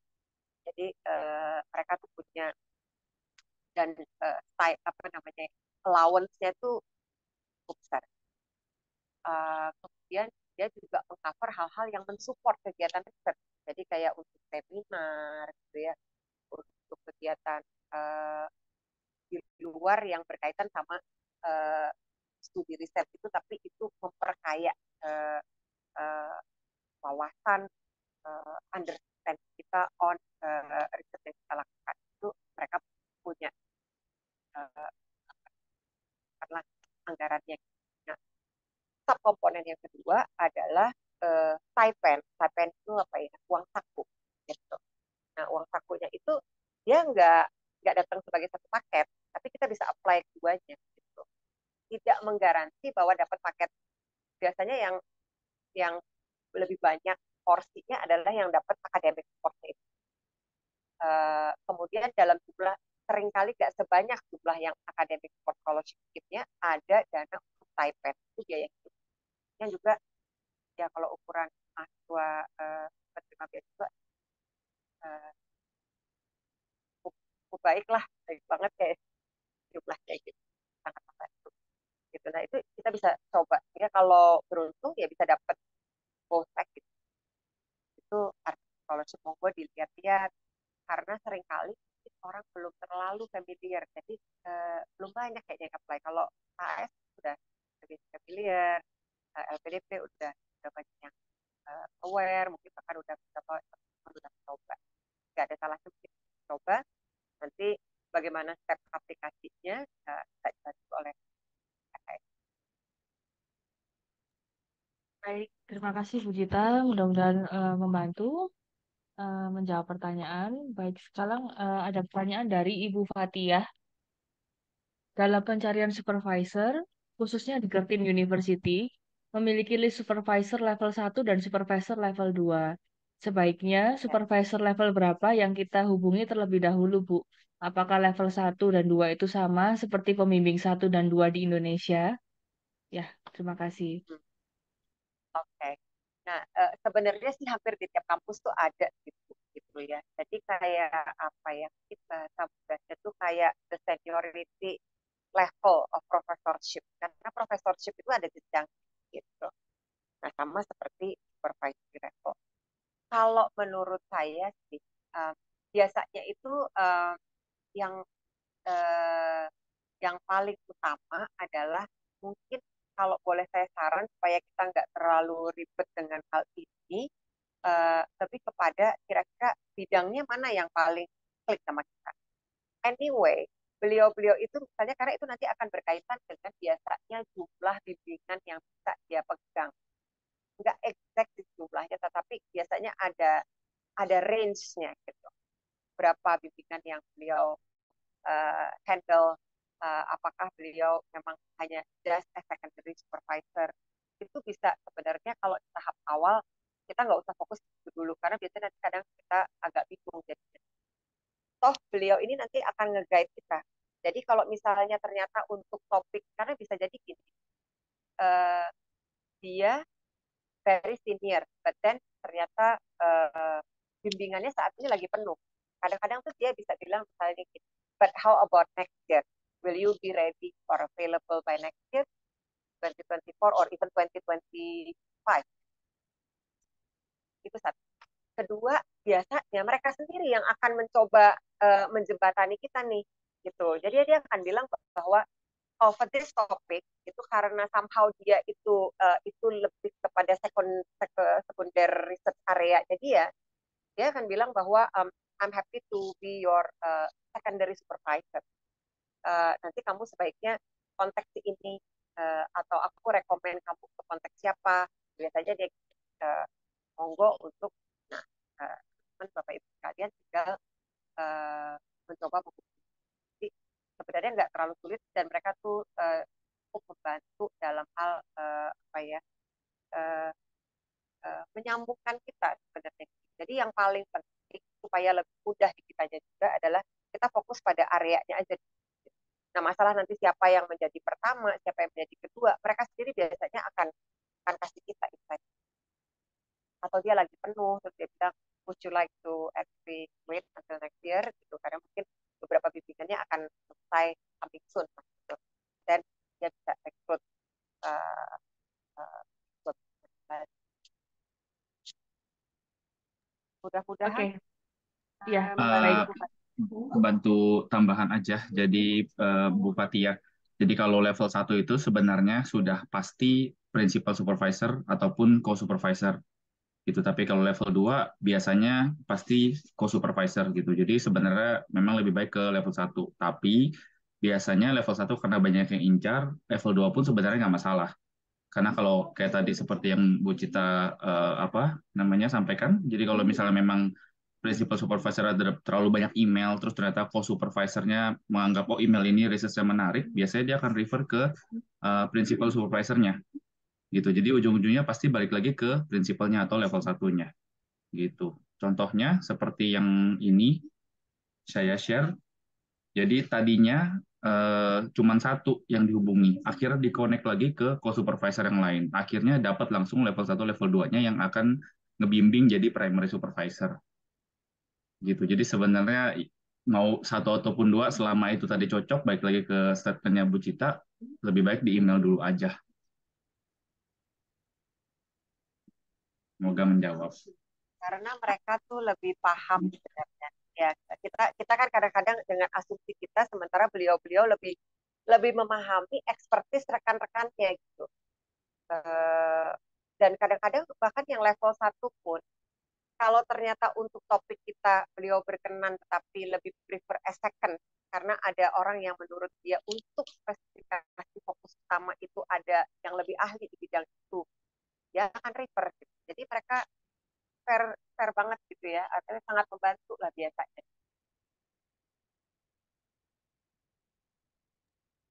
Baik, baik. Mudah-mudahan cukup jelas ya Bu Fatia tadi sudah disampaikan. Sekarang saya lanjut ke pertanyaan selanjutnya, Bu. Ada pertanyaan dari Bu Asri Wijayanti. Yang pertama, saya menempuh studi S2 di Amerika Serikat. Apakah untuk aplikasi S3 di Australia, saya masih perlu menyertakan IELTS atau TOEFL? Yang kedua, sehubungan dengan evidence of research capability, saya belum memiliki publikasi di jurnal ilmiah, namun cukup aktif menulis publikasi dan menjadi editor materi-materi komunikasi dan edukasi yang diterbitkan oleh lembaga tempat saya bekerja, yang dalam penyusunannya melibatkan proses pengumpulan data atau informasi atau merangkum hasil-hasil riset. Apakah publikasi seperti itu dapat dipertimbangkan, Bu, menjadi bagian dari evidence of research capability? Terima kasih. Ya, silahkan Bu Cita. Oke, baik Bu Astri. Terima kasih Bu Astri. Yang pertama, Ibu alumni dari US ya. Nah, apakah perlu IELTS atau TOEFL? Sebenarnya ini tidak hanya berlaku bagi apakah yang bersangkutan lulusan dari sebuah negara tertentu berbahasa Inggris ya, bahasa ibunya atau medium of instruction-nya. Ini bahkan berlaku juga bagi lulusan Australian University. Jadi mereka-mereka yang menyelesaikan pendidikan terdahulunya dari negara-negara tertentu, terutama negara-negara yang memang bahasa ibunya adalah Inggris, um, biasanya itu ada catatannya tuh secara umum di university. Biasanya dikasih batasan 2 tahun dari kelulusan.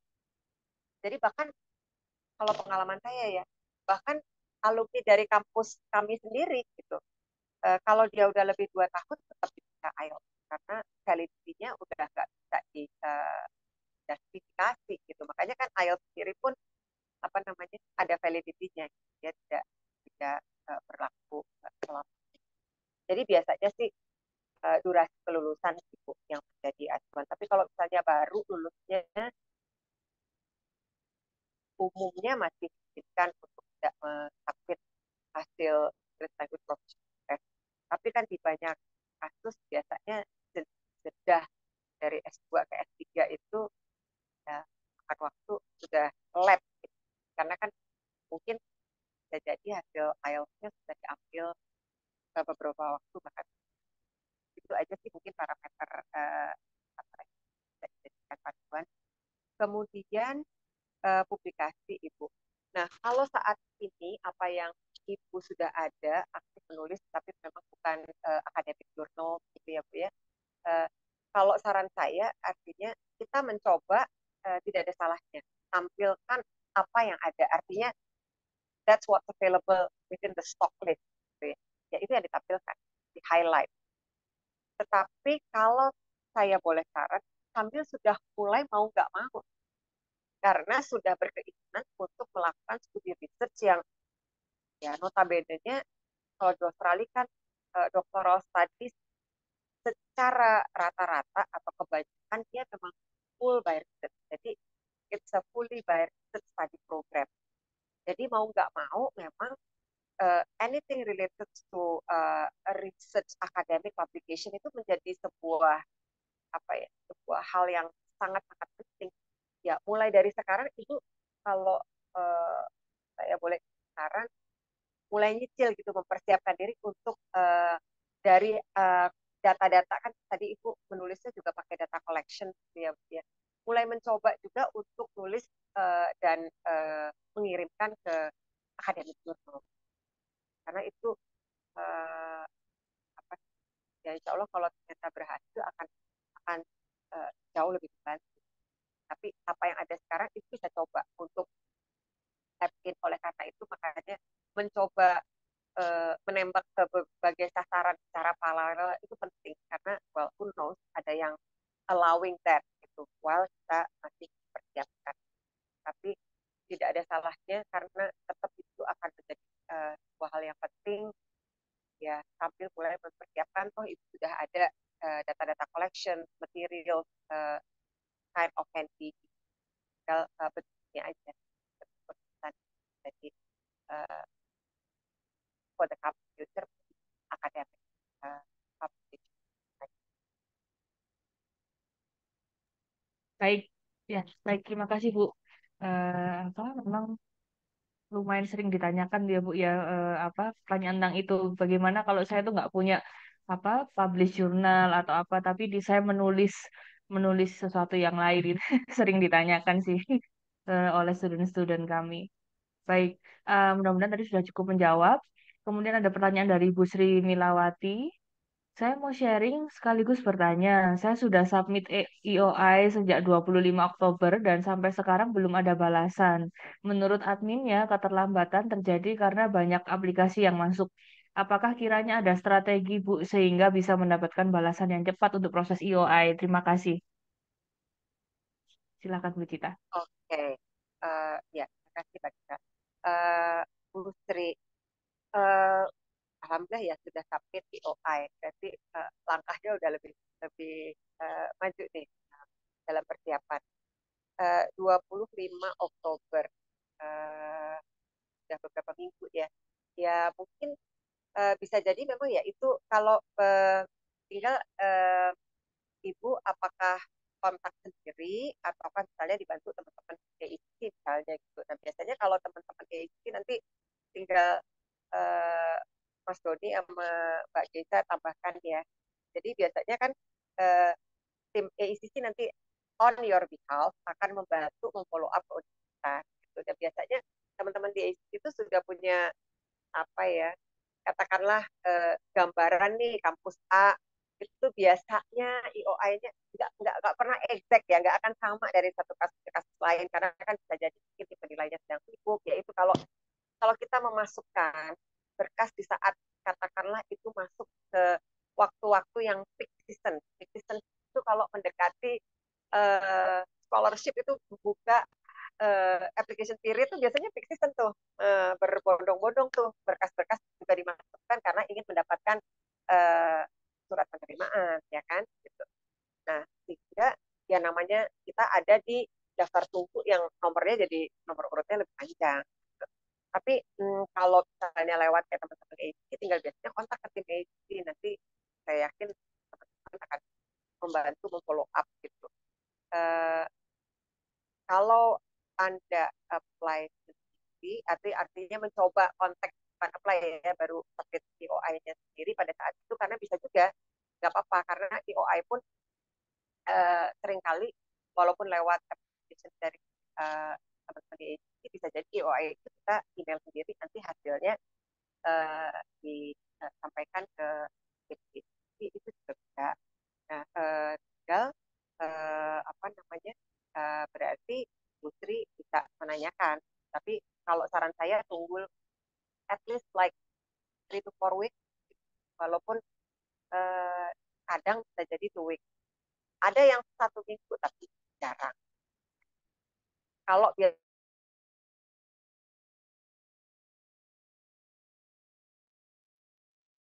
Cita, sepertinya ada masalah dengan koneksi.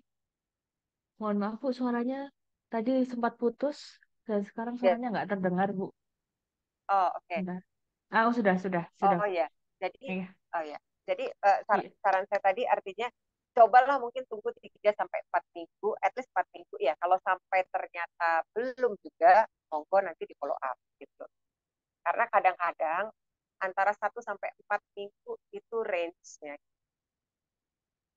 kita memperoleh jawaban OI. Ya mungkin karena peak season aja ya, karena sudah jelang akhir tahun ya, gitu. Akhir tahun sudah banyak yang on leave ya, Bu, ya, biasanya dari tim akademik. Jadi biasanya cukup Karena kan pending gitu ini ya, Bu, juga ya. kan, ini kan artinya final semester exam. Jadi kalau di sana itu kan semester itu by Desember udah libur, ya Hmm, kan? iya, November kemarin, November itu final semester exam. Jadi emang kalau masuknya di itu kendalanya kadang itu. baik. Baik, terima kasih. Mudah-mudahan sudah Terus menjawab ya, Bu liburnya Sri mereka Milawati. akademik kan juga panjang. Iya, Biasanya tuh menunggu aja. Artinya menunggu mungkin dikasih batas waktu 4 minggu. baik. Baik, kita tunggu. Memang untuk proses apa EOI, submit EOI atau nanti pun proses aplikasi untuk kita menunggu dapat LOA-nya itu untuk PhD memang tidak secepat kalau kita apply S1 atau S2 ya Bu Cita ya. Jadi karena proses Ya, asesmennya nggak cuma memang dari harus tim agak admission, lebih sabar. Tapi iya kadang-kadang harus ada memang yang bernasib baik cepat ya, memang cepat ya. Iya nggak ada betul. uh, Betul, betul. Baik, harus sedikit lebih sabar ya Bapak Ibu. Kalau belum dibalas ya nanti kita kalau lewat ICC nanti kita bisa bantu follow up juga ke timnya mereka. Baik, eh, sekarang ada pertanyaan terakhir dari Ibu Yuli. Bagaimana kalau publikasi adalah menulis buku-buku untuk penerbit swasta terkait bidang yang digeluti? Eh, dalam kurung linguistik seperti buku bahasa, apa bisa dipertimbangkan, Bu? Ini tadi mirip pertanyaan yang sebelumnya ya sepertinya. uh, Jadi ya, jadi bagaimana kalau publikasinya itu menulis buku-buku untuk penerbit swasta terkait bidang yang digeluti, linguistik seperti buku bahasa. Jadi apakah bisa dipertimbangkan, Bu? Terima kasih. Silakan iya, Bu Cita. saya setuju dengan Mbak Ke. Iya, saya setuju dengan Mbak Keisha. Jadi pertanyaan ini memang mirip tadi ya, gitu. Jadi Mm-mm. ya eh, memang itu yang saat ini Bu Yuli miliki mungkin bisa mencoba, tetapi apa ya optimalnya kalau saya boleh saran tetap harus berjuang untuk memiliki setidaknya ada jurnal artikel yang publish. Gitu. Kadang pertanyaannya mungkin gini, apakah harus di international journal?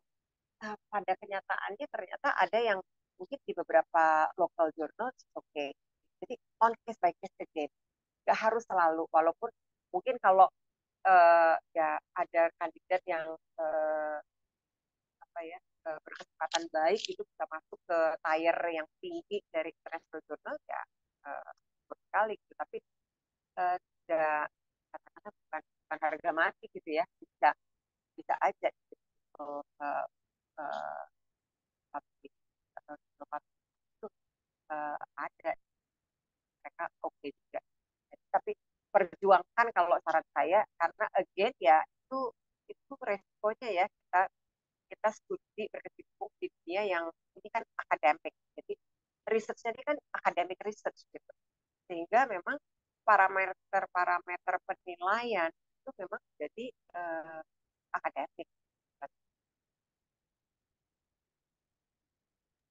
Oke, baik. Ya, Kurang lebih begitu Bu. Mudah-mudahan membantu menjawab. Jadi em, nanti bisa dicoba saja. Eh, tapi tetap harus berusaha untuk punya publish jurnal. Baik. Pertanyaannya sudah habis, Bu Cita. Ada pertanyaan-pertanyaan lain sudah dibantu dijawab oleh tim ACC. Jadi saya ulangi sekali lagi ya rekan-rekan bagi yang mau mendengarkan ulang recordingnya, tanya jawabnya dan segala macam. Nanti ini diupload di YouTube kita di ACC Global Indonesia. Jadi bisa subscribe di YouTube channel kita ACC Global Indonesia, bisa didengarkan rekaman ulangnya. Dan saya juga mau menginfokan kembali bahwa nanti yang membutuhkan pendampingan dari tim ACC karena tadi cukup banyak yang bertanya bagaimana cara menghubungi ACC. Nanti datanya Bapak Ibu sudah masuk sepertinya di sistem kami nanti akan dibantu follow up oleh tim ACC. Tapi kalaupun misalnya belum dihubungi atau bagaimana bisa bisa booking appointment di websitenya kita accglobal.co.id atau bisa DM kita juga di Instagram kalau misalnya butuh cepat dihubungi. Dan servis kita semuanya free ya Bapak Ibu. Kita tidak kenakan biaya apapun kepada klien, kepada student kami. Kita akan bantu dari proses aplikasi, mengurus student visa, mencari akomodasi, dan semuanya akan kita bantu. Baik, Bu Cita mungkin sebelum kita tutup, mungkin Bu Cita ada mau menyampaikan sedikit kesimpulan atau kalimat penutup sebelum kita tutup acara hari ini. Mungkin ya kayak terima saran kasih gitu, Bu. Iya, ya. baik. Ya, terima kasih banyak Mbak Keisha juga Mas Rodi. Jadi mungkin kalau boleh sedikit rangkuman aja. Jadi intinya bahwa seawal mungkin kita menyiapkan langkah persiapan untuk studi S3 ini tentunya akan menjadi lebih optimal. Karena setiap langkahnya itu membutuhkan waktu. Nah, perlu Bapak Ibu, teman-teman sekalian siasati skema beasiswa apa yang ingin ditargetkan untuk dilamar gitu ya. Nah, lihat kalau misalnya untuk katakanlah 2024 periode aplikasinya belum available, tetapi kan kita bisa mengacu setidaknya di tahun sebelumnya. Jadi paling tidak tuh biasanya range tanggalnya tidak bergeser jauh. Jadi kita bisa punya ancar-ancar. Artinya pada saat umumnya loh ya, kalau skema aplikasi beasiswa dibuka, itu kan periodenya tidak terlalu panjang. Sementara tadi Mbak Keisha udah sampaikan ya kan, langkah-langkah ini assessment-nya makan waktu gitu. Mulai dari satu cari potential supervisor, kemudian yang kadang kita perlu, bahkan banyak teman-teman yang mencoba menghubungi banyak gitu ya untuk akhirnya mendapatkan itu nggak cuma 1, 2, 3, 4, bahkan kadang ada yang banyak yang lebih dari itu makan waktu. Kemudian apa namanya submission dari expression of interest dan assessment-nya itu juga membutuhkan waktu beberapa minggu. Dari situ kemudian kita siapkan berkas final aplikasi. Nah, ini assessment-nya rata-rata tuh 1 bulan, di beberapa kasus lebih dari 1 bulan. Nah, kalau kita tidak menyiapkan ini semua dan terus kita tidak juga secara paralel menyiapkan IELTS atau TOEFL-nya, sehingga nanti begitu potensial supervisor sudah ada, IELTS-nya belum, atau begitu sudah ada ternyata masih kurang. Nah, jadi memang ada banyak posko-posko kesiapan yang harus secara bersama-sama kita rangkum sehingga di titik yang tepat semuanya sudah terkumpul, lengkap, sesuai gitu. Nah, sehingga pada saat periode beasiswa dibuka, kita udah siap dengan prasyaratnya itu, sehingga ya chance untuk apply dan mudah-mudahan mendapatkan jadi lebih besar. Karena itu tadi, setahu saya biasanya periode aplikasi beasiswa itu cukup ketat kok. Nah, kalau tidak disiapkan, dan gini, jangan mudah putus asa. Banyak teman-teman yang terdahulu yang mencoba dan gagal, dan mencoba dan gagal. Ya itu bagian dari pembelajaran, karena setiap kegagalan itu biasanya kita tahu bahwa oh ternyata yang somehow kurang tajam mungkin, kurang lengkap mungkin. Jadi kita memang belajar sambil menikmati perjalanan persiapan ini gitu. Itu aja. Dan kadang-kadang bersama berlalunya waktu, justru kadang-kadang kita menemukan angle research either baru atau kita lebih tajamkan mungkin, atau kita akan gandeng dengan sebuah topik pendukung lagi gitu ya untuk approach dari research. Jadi jangan mudah patah harapan, jadi terus berjuang, mudah-mudahan teman-teman Bapak Ibu sekalian berhasil dengan apa yang dikatakan. Itu mungkin banyak, mudah-mudahan dapat membantu. Semoga sukses semua. Terima kasih, senang bisa bertemu. Baik, terima kasih banyak Bu Cita untuk semua materi hari ini, juga tanya jawab yang sudah dijawab Bu Cita dengan baik. Mudah-mudahan dapat membantu Bapak Ibu peserta semuanya.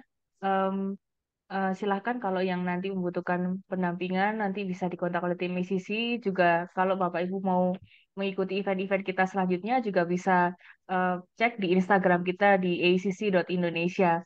Baik Bapak Ibu, terima kasih. Mudah-mudahan sukses selalu untuk semua persiapan untuk studi doktoralnya. Semuanya bisa dipersiapkan dengan baik dari sekarang dan mudah-mudahan nanti dapat mendapatkan universitas terbaik sesuai dengan yang diharapkan. Baik, kalau begitu kita tutup acara webinar pada siang hari ini. Saya mengucapkan terima kasih sekali lagi kepada Bu Cita Selevan dan juga semua peserta yang hadir. Terima kasih, selamat siang dan happy weekend everyone. Terima kasih Bu.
easiest way to study abroad.